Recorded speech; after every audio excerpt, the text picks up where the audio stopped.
পোৱা গৈছে যাতে সেই ৩৫ গৰাকীও আহি ভোট দিব পাৰে। এবাৰ আমি হায়দৰাবাদত যাম। আমাৰ এগৰাকী সাংবাদিক বিবেক ৰাজপুত বৰ্তমান তেওঁ আছে আৰু তাত আমাৰ কেনে ধৰণৰ আয়োজন চলিছে সেয়া দেখুৱাব বিবেক ৰাজপুতে। বিবেক ৰাজপুত, क्या कुछ खबर है आपके पास? बिल्कुल। Hello hello hello hello hello जी, सुन रहे हैं हम विवेक, हम सुन रहे हैं। आप बताइए कि क्या चल रहा है वहां पे। देखिए बिल्कुल अभी कुछ देर के बाद ही जो ये हमारी जो 36 खाली सीटें हमारे पीछे आप देख पाएंगे, हम पैन करके दिखाएंगे, ये खाली अभी लग रही होंगी और इक्का दुक्की सीटों पर रुझान आने शुरू हो गए, इसे हम कह सकते हैं। लेकिन ये 36 सीटें 179 सीटों का जो उनकी किस्मत है उनके कैंडिडेट्स की वो तय कर देंगे। लेकिन हम आपको बड़ी जानकारी दें कि 49 ऐसे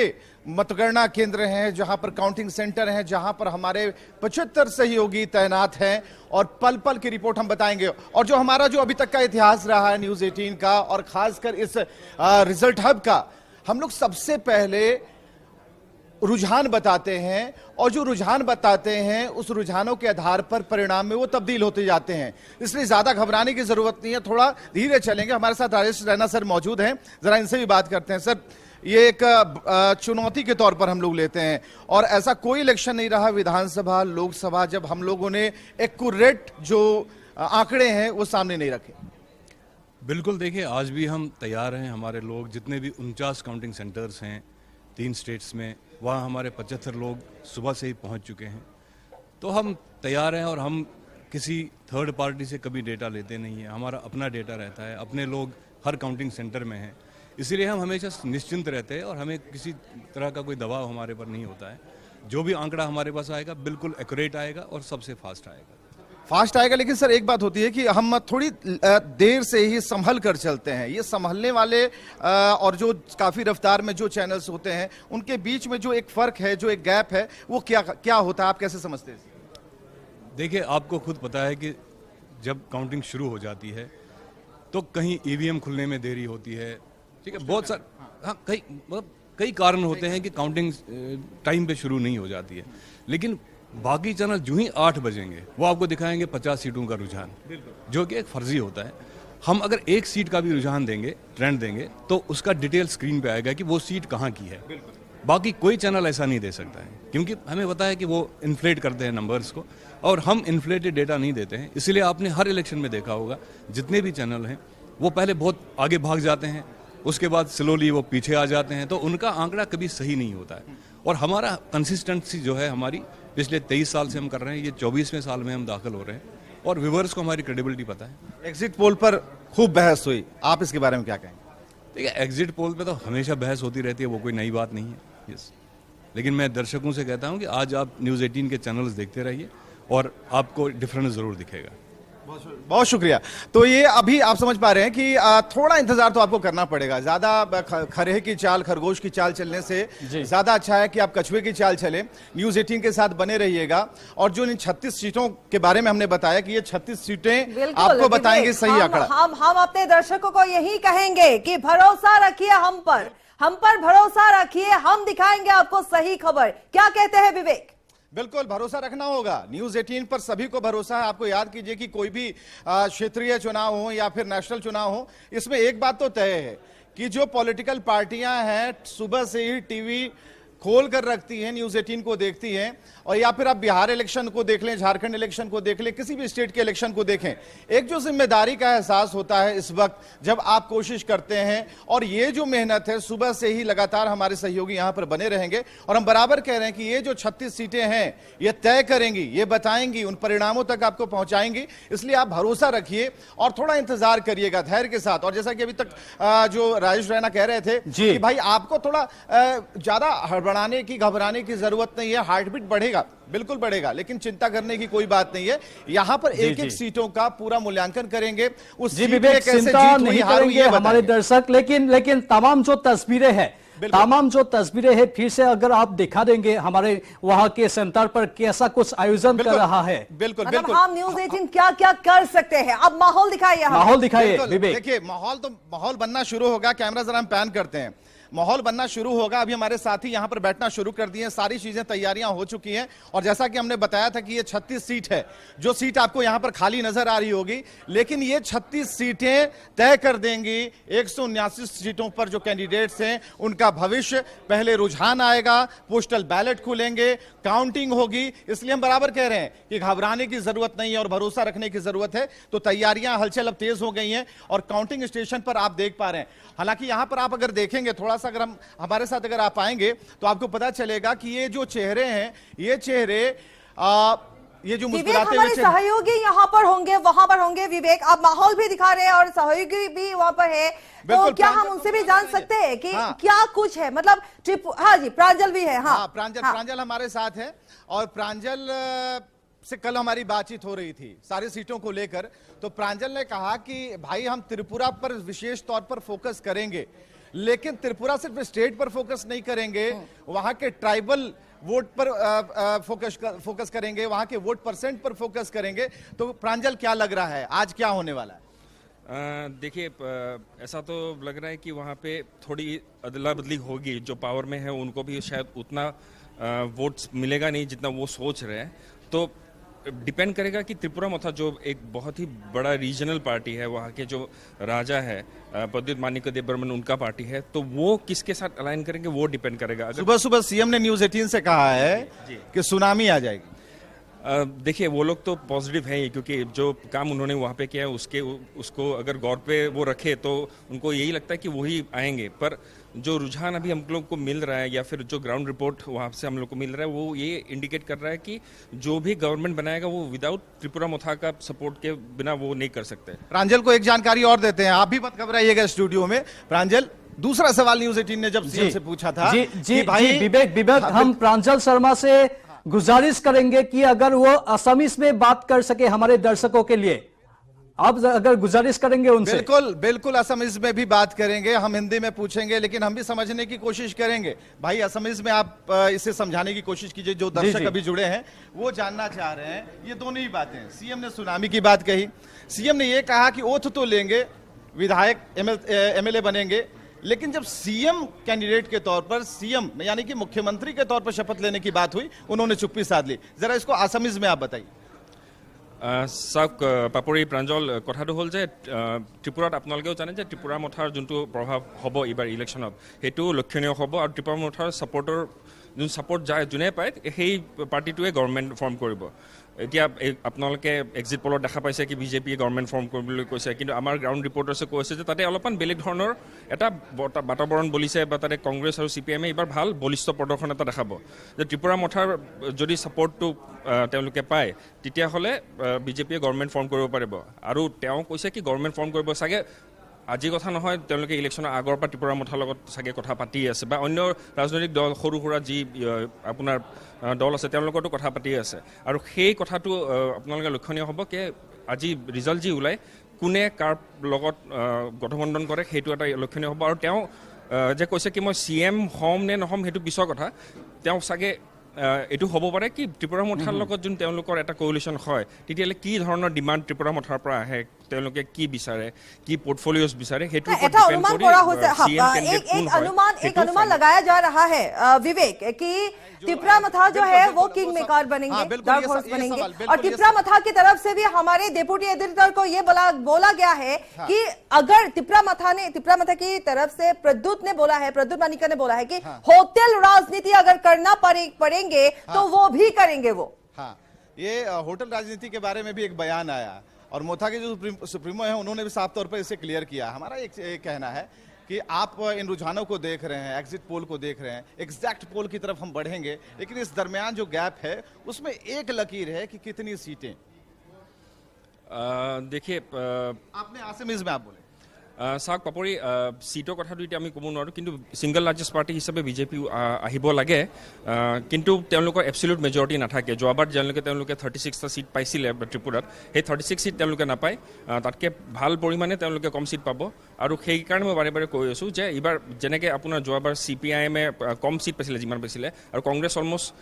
নাইকিয়া হৈ গৈছিলে, কিন্তু কংগ্ৰেছো এইবাৰ বেছি ছিট পাব, CPIMও চাগে একে সমানে ছিট পাব, কিন্তু দুজনৰে যেতিয়া এলায়েন্স আছে সেইটো মেজৰ।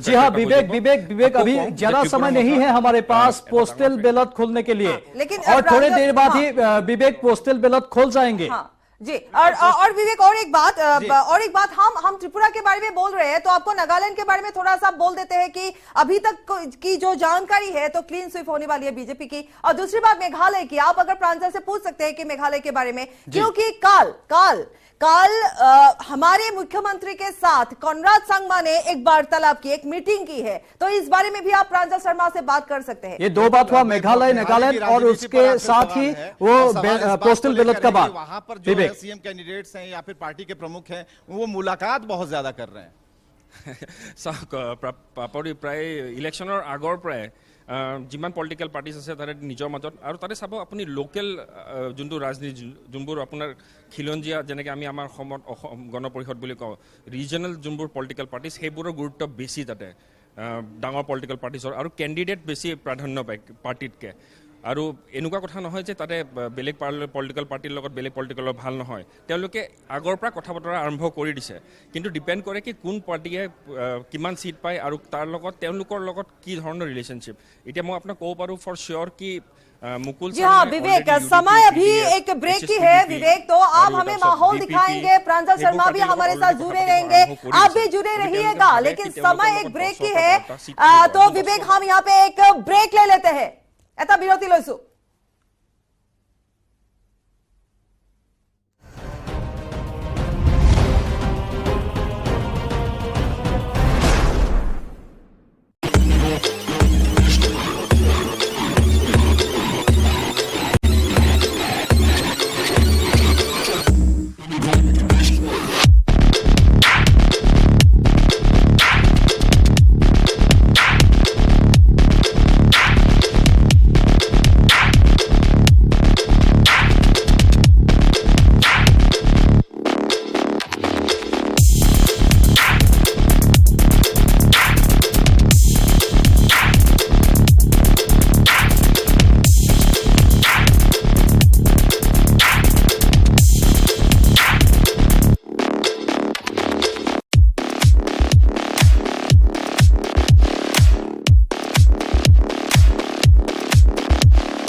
ত্রিপুরা, নাগাল্যান্ড আৰু মেঘালয় বিধানসভা নিৰ্বাচনৰ ভোট গণনাৰ প্ৰতিটো খবৰ আপোনালোকে আমাৰ জৰিয়তে পাব, আৰু বৰ বেছি সময় নাই, 8 বজাৰ পৰা আৰম্ভ হ'ব ভোট গণনা। কটকটীয়া নিৰাপত্তাৰ মাজেৰে আৰম্ভ হ'ব ভোট গণনা। ত্ৰিপুৰাত 60খন আসনৰ বাবে ভোট গ্ৰহণ হৈছিল, মেঘালয় আৰু নাগালেণ্ডত 59টা সমষ্টিত অনুষ্ঠিত হৈছিল ভোট গ্ৰহণ। কোনে মাৰিব সেই হাঁহি, তাক লৈ এতিয়া উৎকণ্ঠিত হৈ আছে প্ৰাৰ্থী আৰু দল। কিছু দৃশ্য আহি আছে, আমি সেই দৃশ্যসমূহ আপোনালোকক দেখুৱাম। 3খন ৰাজ্যৰ বৰ্তমান ভোট গণনা কেন্দ্ৰৰ বাহিৰৰ পৰা দৃশ্যবোৰ আহি আছে। কটকটীয়া নিৰাপত্তা বেষ্টনীৰ মাজত তাত ভোট গণনা আৰম্ভ হ'বলৈ গৈ আছে ইতিমধ্যে পোষ্টেল বেলট খোলাৰ প্ৰক্ৰিয়া আৰম্ভ হ'ব কিছু সময়ৰ পাছতেই প্ৰথমে পোষ্টেল বেলট খোলা হ'ব তাৰ পাছতেই ইভিএমৰ গণনা আৰম্ভ হ'ব আৰু পোষ্টেল বেলট আৰু ইভিএমৰ গণনাৰ প্ৰতিটো আপডেট আমি আপোনালোকক জনাম ইতিমধ্যে বিৰতিৰ পূৰ্বে কৈছিলোঁ আমাৰ কাৰ্যালয়ৰ কৰ্মকৰ্তাসকল কেনেধৰণে সাজু হৈছে আমাৰ ভোটিং চেণ্টাৰ আমি নিজাববীয়াকৈ যিখিনি প্ৰয়াস কৰিছোঁ আমালৈ যিখিনি তথ্য আহিব সেইটো শুদ্ধ ৰূপত আমি আপোনালোকক জনাম কিছু পলম হ'ব পাৰে কিন্তু শুদ্ধ ৰূপত যাতে আপোনালোকে প্ৰতিটো তথ্য লাভ কৰে তাৰ ওপৰত আমি গুৰুত্ব দিছোঁ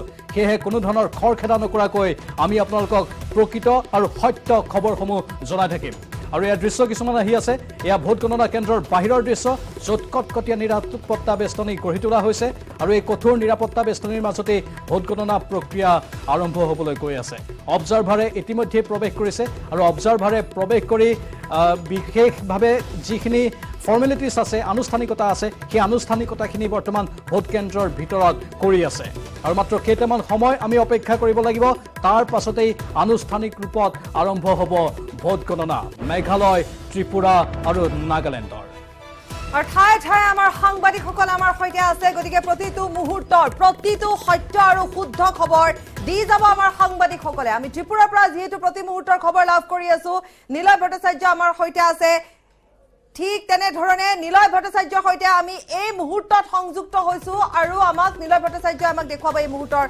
খবৰ দেখুৱাব ফণী শৰ্মাৰ কিছু পূজা পাতল তাত চলি আছে প্ৰাঞ্জল সাংগঠনিক সম্পাদক ফণী শৰ্মা আৰু ফণী শৰ্মা উপস্থিত হৈ তাত বিজেপিৰ বাবে পূজা অৰ্চনা কৰি আছে নিলয় ভট্টাচাৰ্য আপোনাৰ কাষলৈ গৈছো आज कैसा है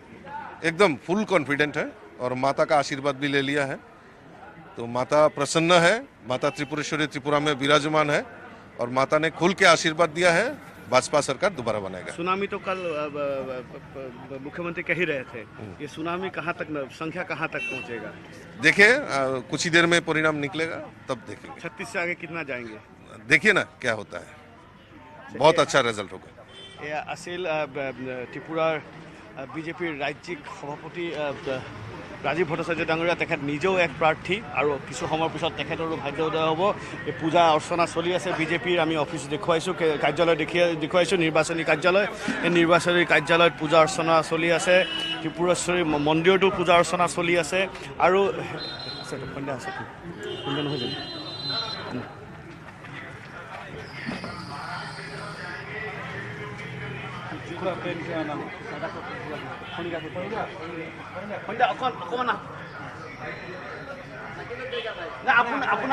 আপোনাকে লাগে আহক অকণমান দেৰি বেছি সময় নকৰোঁ বাহিৰলৈকে আহক আমি নোসোমাওঁ মোৰ সৈতে আছে ফণীন্দ্ৰনাথ শৰ্মা ডাঙৰীয়া বিজেপিৰ অসম আৰু ত্ৰিপুৰাৰ সাংগঠনিক সাধাৰণ সম্পাদক সন্ধ্যা প্ৰথমতেই পূজা অৰ্চনা চলিয়ে আছে পূজা ভাগত আপুনিও আগভাগ লৈছে ভাৰতীয় জনতা পাৰ্টীৰ ভাৰতীয় চিন্তাৰ আধাৰতে আগবাঢ়ি থকা দল আৰু সেইকাৰণে পূজা অৰ্চনা এইটো আমাৰ স্বাভাৱিক প্ৰক্ৰিয়া কিবা এটা শুভ কাম হ'ব লগা হ'লে পূজা অৰ্চনাৰে কৰা যায় আৰু সেইকাৰণে ত্ৰিপুৰাত মাতা ত্ৰিপুৰেশ্বৰীক স্মৰণ কৰি আজি এটা শুভ কাম আজি ত্ৰিপুৰাবাসীয়ে আশা কৰি আছে দ্বিতীয়বাৰৰ কাৰণে আমাৰ চৰকাৰ হ'ব আৰু সেইকাৰণে আজি ত্ৰিপুৰেশ্বৰীৰ আশীৰ্বাদ লোৱাৰ কাৰণে আৰু এখন যাতে ভাল চৰকাৰ জনসাধাৰণৰ বিচৰা ধৰণৰ দিব পৰা যায় তাৰে কাৰণে আমি আজি মাতা ত্ৰিপুৰেশ্বৰীৰ পৰা আশীৰ্বাদ বিচাৰিছোঁ সাংগঠনিক কাঠামোটো সবল হৈছে সুদৃঢ় হৈছে যোৱাবাৰ 36খন আসন আছিলে এইবাৰ কি আশা কৰিছোঁ কিমানলৈকে আগবাঢ়িব পাৰে ইতিমধ্যে আৰু কিছু সময় পিছত আপোনালোকে গমেই পাব আমি সকলোৱে গমেই পাম জল্পনা কিবা এটা সমীক্ষা কৰি অংক এটা যদি সংখ্যা কাৰণ গোটেই বস্তুটোৱে আচলতে সংখ্যাৰে খেল কিন্তু ৰাষ্ট্ৰীয় আৰু ইয়াত স্থানীয় যি সংবাদ মাধ্যম আছে তেওঁলোকে কৈছে যে 37ৰ পৰা 45লৈকে বুলি আমি ভাবোঁ যিহেতু আমি 55 ঠাইত ভাৰতীয় জনতা পাৰ্টী প্ৰতিদ্বন্দ্বিতা আৰু মিত্ৰজোঁটৰ আধাৰত যোৱাবাৰতকৈ ভাল সংখ্যাৰ আধাৰতে আমি বিজয়ী হ'ম এতিয়া বিশ্বাস সকলোৰে আছে ধন্যবাদ হয় এয়া পূজা অৰ্চনা চলি আছে ভিতৰত মাতা ত্ৰিপুৰেশ্বৰী মন্দিৰতো পূজা অৰ্চনা চলি আছে আৰু ত্ৰিপুৰেশ্বৰী মন্দিৰ মাতা দেৱীৰ ইয়াতো বিজেপিৰ যি কাৰ্যালয় সেই কাৰ্যালয়টো আমি দেখিছোঁ যে ইয়াতো পূজা অৰ্চনা চলি আছে কিছুক্ষণ আগত বিজেপিৰ ৰাজ্যিক সভাপতি ডাঙৰীয়া ৰাজীৱ ভট্টাচাৰ্য ডাঙৰীয়া তেখেতে ইয়াত পূজা অৰ্চনা কৰি মাৰ আশীৰ্বাদ লৈ আগবাঢ়ি গৈছে আমি ইয়াত আৰু হয়তো মুখ্যমন্ত্ৰী ইয়ালৈ আহিব পাৰে এতিয়া এক ধাৰ্মিক পৰিৱেশ এক পূজা অৰ্চনাৰ পৰিৱেশ ইয়াত আৰু কিছুক্ষণৰ পিছত সকলোৰে আশা কৰিছে যে মাৰ আশীৰ্বাদ লৈ যেতিয়া বিজেপি যেতিয়া ফলাফল অহা আৰম্ভ হ'ব তেতিয়া ইয়াত এক আনন্দমুখৰ পৰিৱেশ বিৰাজ কৰিব এগৰাকীকে প্ৰাৰ্থী আৰু বিজেপিৰ যিসকল নেতা আছে বা দলীয় যিসকল কৰ্মী আছে সকলোৱে কিন্তু ত্ৰিপুৰেশ্বৰী মন্দিৰ দেৱীক নিজৰ প্ৰাৰ্থনা যাচিছে আৰু বিজেপিয়ে প্ৰায় 2018ত 36খন আসন লাভ কৰিছিলে আৰু এইবাৰ যিহেতু এক্সিট পোলেও কৈছে বা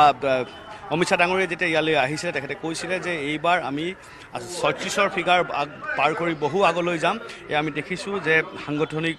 সাধাৰণ সম্পাদক অসম আৰু ত্ৰিপুৰাৰ ফণীন্দ্ৰনাথ শৰ্মা ডাঙৰীয়া তেখেতেও এতিয়া বৰ্তমান পূজাত বহিছে তেখেতে কৈছে যে সকলো শুভ কামৰ আগত দেৱীৰ আশীৰ্বাদ বা আশীষ খুব প্ৰয়োজনীয় আৰু সেইবাবে আজি ইয়াত ত্ৰিপুৰেশ্বৰী দেৱীৰ পূজা অৰ্চনাত আমাৰ সাংগঠনিক সাধাৰণ সম্পাদকগৰাকী আৰু ত্ৰিপুৰা ৰাজ্যিক বিজেপিৰ উপসভাপতি দুয়োগৰাকীয়ে ইয়াত পূজাত বহি মাৰ আশীৰ্বাদ লৈছে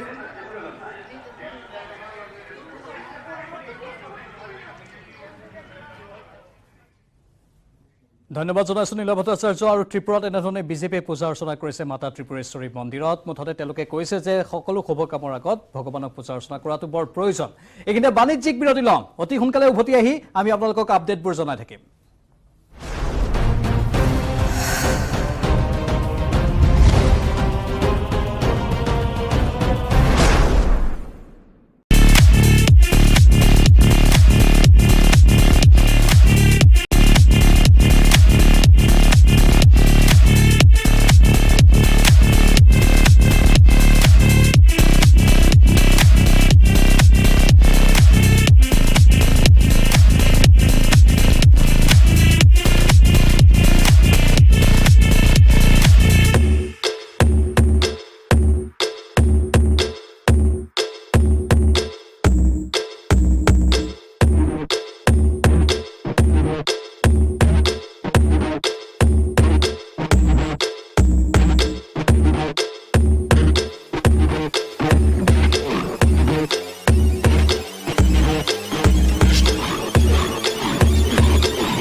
পুনৰ স্বাগতম জনাইছোঁ আপোনালোকে চাই আছে আজিৰ ভোটগণনাৰ প্ৰতিটো খবৰ আৰু কিছু সময়ৰ পাছতে ভোটগণনা আৰম্ভ হ'ব তুৰাত কেনেধৰণে চলিছে ভোটগণনা কেন্দ্ৰৰ বাহিৰৰ পৰা আমাৰ সাংবাদিক শাহজাহান আলী লাইভত আছে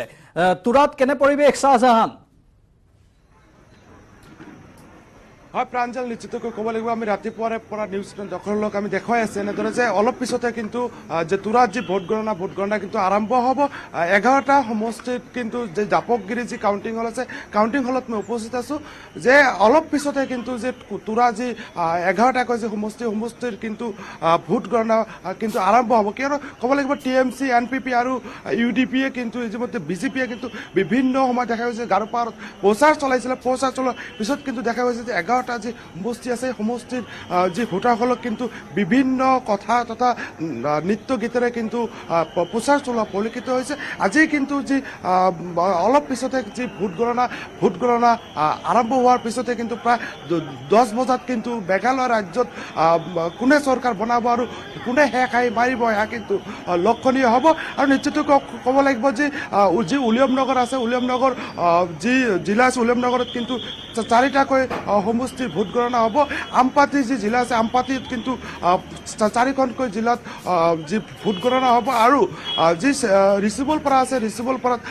5খনকৈ সমষ্টিৰ ভোটগণনা কিন্তু অলপ পিছতে কিন্তু আৰম্ভ হ'ব প্ৰাঞ্জল এতিয়া মেঘালয় টুৰাৰ পৰা আমি পোনপটীয়া সম্প্ৰচাৰ দেখুৱালো শাহজাহান আপুনি আমাৰ সৈতে লাইনত থাকিব বৰ বেছি সময় নাই মাত্ৰ 9 মিনিট সময় বাকী আছে 9 মিনিটৰ পাছতে ভোট গণনা আনুষ্ঠানিক ৰূপত আৰম্ভ হ'ব আৰু ইতিমধ্যে আমি কৈছো যে প্ৰতিটো ভোট কেন্দ্ৰৰ বাহিৰত আমাৰ সাংবাদিক আছে আৰু প্ৰতিটো আপডেট সত্য ৰূপত শুদ্ধ ৰূপত আমাৰ দৰ্শকসকলে পাই থাকিব নহয় জানো হয় নিশ্চয়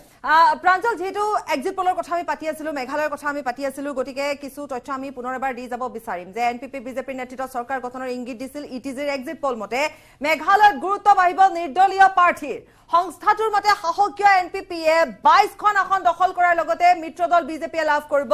5খন আসন কংগ্ৰেছৰ 3খন আসন দিয়াৰ বিপৰীতে সংস্থাটোৱে অন্যান্যক দিছে 30খন আসন আৰু তেনেধৰণে মেট্ৰিজৰ সমীক্ষা মতেও মেঘালয়ত পুনৰ এনপিপি বিজেপিৰ চৰকাৰ গঠন হোৱাৰ ইংগিত মেট্ৰিজে সাহসীয় এনপিপিক দিছে 21ৰ পৰা 22খন আসন বিজেপিক দিছে 6ৰ পৰা 11খন আসন মেঘালয় নিৰ্বাচনত প্ৰথমবাৰ অৱতীৰ্ণ হোৱা টিএমচিক প্ৰদান কৰিছে 8ৰ পৰা 13খন আসন কংগ্ৰেছক 3ৰ পৰা 6খন আসন প্ৰদান কৰাৰ বিপৰীতে অন্যান্যক দিছে 10ৰ পৰা 19খন আসন এক্সিছ মাই ইণ্ডিয়াৰ মতে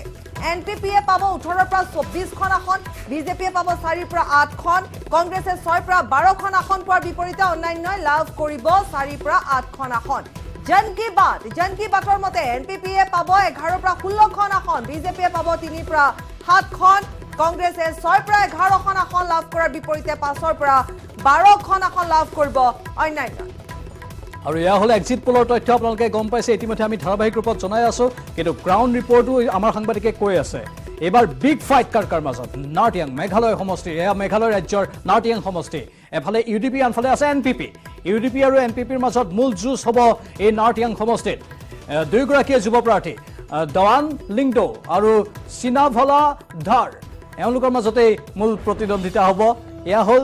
সুদগা চাইপুং সমষ্টি বিগ ফাইট এয়া সুদগা চাইপুং সমষ্টিৰ কংগ্ৰেছ আৰু ইউডিপিৰ মাজত কংগ্ৰেছ আৰু ইউডিপিৰ দুজনকৈ প্ৰাৰ্থী ইতিমধ্যে এয়া ইষ্ট শ্বিলং অৰ্থাৎ পূব শ্বিলঙৰ খবৰো আমি জনাইছো দুগৰাকীকৈ যুৱ প্ৰাৰ্থী আছে এনপিপি আৰু কংগ্ৰেছৰ মূল যুঁজ এনপিপি আৰু কংগ্ৰেছৰ মাজত হ'ব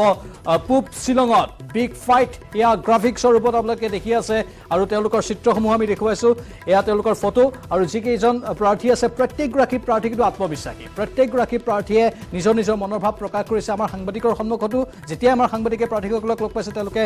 স্পষ্ট ৰূপত কৈছে যে তেওঁলোক জয়ী হ'বলৈ সক্ষম হ'ব এয়া স্বাভাৱিকতে সকলোৰে আত্মবিশ্বাস তুংগত থাকে এই সময়ত এয়া হ'ল উত্তৰ শ্বিলঙৰ খবৰ বিজেপি আৰু কংগ্ৰেছৰ মাজত মূল যুঁজ হ'ব উত্তৰ শ্বিলঙত মেঘালয় ৰাজ্যৰ উত্তৰ শ্বিলং সমষ্টি বিগ ফাইট বিজেপি আৰু কংগ্ৰেছৰ প্ৰাৰ্থীৰ মাজত অপেক্ষাৰত এতিয়া সকলো কিছু সময়ৰ পাছতে যেহেতু পোষ্টেল বেলট খোলা হ'ব আৰু তাৰ পাছতে ইভিএম মেচিনসমূহ খোলা হ'ব ইভিএম মেচিনৰ তথ্যবোৰ লোৱা হ'ব আৰু প্ৰতিটো তথ্যই শুদ্ধ ৰূপত আমি আমাৰ দৰ্শকসকলক জনাই থাকিম তাৰ পূৰ্বে আমি আভাসটো কৈ আছো এয়া হৈছে বিগ ফাইট কাৰ মাজত হ'ব সেই ছবিখন আমি আপোনালোকৰ সন্মুখত তুলি ধৰিছো আৰু আমি মেঘালয়ৰ কথা কৈ গৈ আছো যে মূল যুঁজ অৰ্থাৎ বিগ ফাইট কাৰ মাজত হ'ব এয়া আমি এটা সমষ্টি দেখুৱাইছো পিন ৰুছলা য'ত ইউডিপি আৰু এনপিপিৰ মাজত হ'ব মূল যুঁজ গতিকে আমি তেওঁলোকৰ প্ৰাৰ্থীৰ নাম সহ ফটো আপোনালোকক দেখুৱাইছো আৰু লগতে আমি কৈ গৈছো যে এই সকল প্ৰাৰ্থীৰ মাজত মূল যুঁজ হ'ব গতিকে চৰ্চাৰ মাজত আছে মেঘালয়ৰ ৰাজনীতি গতিকে মেঘালয়ৰ ৰাজনীতি কেনেধৰণৰ হ'ব বা কি হ'ব এটা এক্সিট পোল অনুযায়ী যেনেধৰণে এটা আভাস দিয়াই হৈছে আৰু যিহেতু হাতত আছে 6 মিনিট আৰু কিছু সময় পিছতে কাউণ্টডাউন আৰম্ভ হ'ব অৰ্থাৎ ভোট গণনা আৰম্ভ হ'ব এই মুহূৰ্তত আমি এটা সমষ্টিৰ কথা কৈ আছো মূল যুঁজ কাৰ মাজত হ'ব ঠিক তেনেধৰণে মাইৰাং সমষ্টি মাইৰাঙত বিজেপি আৰু ইউডিপিৰ দুগৰাকী প্ৰাৰ্থীৰ মাজত হ'ব মূল যুঁজ ইয়া মাইৰাঙৰ কথা আমি কৈ গৈছো বিজেপি আৰু ইউডিপি দুগৰাকী প্ৰাৰ্থী এজন যুৱ প্ৰাৰ্থী এজনৰ বয়স কিছু হৈছে তেওঁ বয়সত হয়তো অভিজ্ঞতাৰ ফালৰ পৰা তেওঁ হয়তো পুষ্ট আৰু সংসক সমষ্টি মুকুল চাংমাৰ কথা আমি যেহেতু কৈ আছো মুকুল চাংমাৰ বিপৰীতে আছে কংগ্ৰেছৰ এটা সময়ত তেওঁৰ দল যিটো দলৰ পৰা তেওঁ তৃণমূল কংগ্ৰেছত আহি যোগদান কৰিলে সেই দলটোৰ সৈতে তেওঁৰ প্ৰতিদ্বন্দ্বিতা আৰু উইলিয়াম নগৰ সমষ্টি উইলিয়াম নগৰ এটা গুৰুত্বপূৰ্ণ সমষ্টি কংগ্ৰেছ আৰু জেডিউৰ মাজত প্ৰতিদ্বন্দ্বিতা হ'ব তাত আমাৰ সহযোগী জয়ন্ত মাধৱ গোস্বামীয়ে মেজিক ৱালৰ জৰিয়তে আৰু কিছু তথ্য জনাব জয়ন্ত নিশ্চয় প্ৰাঞ্জল আৰু পাপৰি এতিয়া বুকুত দুৰুকৈ কঁপিছে প্ৰতিগৰাকী প্ৰাৰ্থী প্ৰতিটো দলৰ কাৰণ মাত্ৰ কেইটামান মুহূৰ্ত বাকী 8 বজাৰ লগে লগে ভোট গণনা আৰম্ভ হ'ব মই ত্ৰিপুৰাৰ কিছু তথ্য এই মুহূৰ্তত জনাম যথেষ্ট আকৰ্ষণীয় বা ত্ৰিপুৰাৰ নিৰ্বাচনী যুঁজখন যদি আমি ত্ৰিপুৰাৰ কিছু তথ্য এই মুহূৰ্তত জনাব বিচাৰিম মই ত্ৰিপুৰাত যিসমূহ জিলা আছে এই জিলাসমূহ বিশেষভাৱে এইবাৰ বিশেষ লক্ষণীয় হ'ব কাৰণ এইকেইখন জিলা ধলাই গুমটি খোৱাই নৰ্থ ত্ৰিপুৰা চিপাহী জিলা যদি চিপাহী জিলা সমষ্টি জিলাখনলৈ যাওঁ এই মুহূৰ্তত চিপাহী জিলাৰ কিছু তথ্য এই মুহূৰ্তত মই জনাব বিচাৰিম কাৰণ চিপাহী জিলাৰ এটা অন্যতম আকৰ্ষণৰ কেন্দ্ৰবিন্দু হৈছে চিপাহী জিলাৰ এটা সমষ্টি আৰু সেই সমষ্টিটো হৈছে ধনপুৰ সমষ্টি ধনপুৰ সমষ্টিৰ কথা মই জনাম বিজেপি 2018 চনৰ যদি আমি ফলাফল চাওঁ বিজেপিয়ে 60খন আসনৰ ভিতৰত চিপাহী জিলাত 9টা সমষ্টি আছে 9টা সমষ্টিত লেফটে অৰ্থাৎ বাওপন্থীয়ে 5খন আসন লাভ কৰিছিল আৰু বিজেপিয়ে লাভ কৰিছিল 4খন আসন অৰ্থাৎ বিজেপি প্লাস আইপিএফটিয়ে 4খন আসন লাভ কৰিছিল ভোট শেয়াৰিং আছিল 50.76% এয়া বিজেপিৰ তথ্য চিপাহী জিলাৰ আৰু চিপাহী জিলা যদি আমি ইতিমধ্যে উল্লেখ কৰিছো যে ধনপুৰ সমষ্টি অন্যতম এটা আকৰ্ষণীয় সমষ্টি জয়ন্ত আগবঢ়াই লৈ যাম আৰু লগতে আমি কৈ গৈছো যে 4 মিনিট আছে আৰু কাউন্টডাউন স্টাৰ্ট হৈছে জয়ন্ত আগবঢ়াই লৈ যাম কিন্তু সময় যেহেতু বিৰতিৰ হৈছে গতিকে আমি এইখিনিতে চমু বাণিজ্যিক বিৰতি লম বিৰতি লৈছো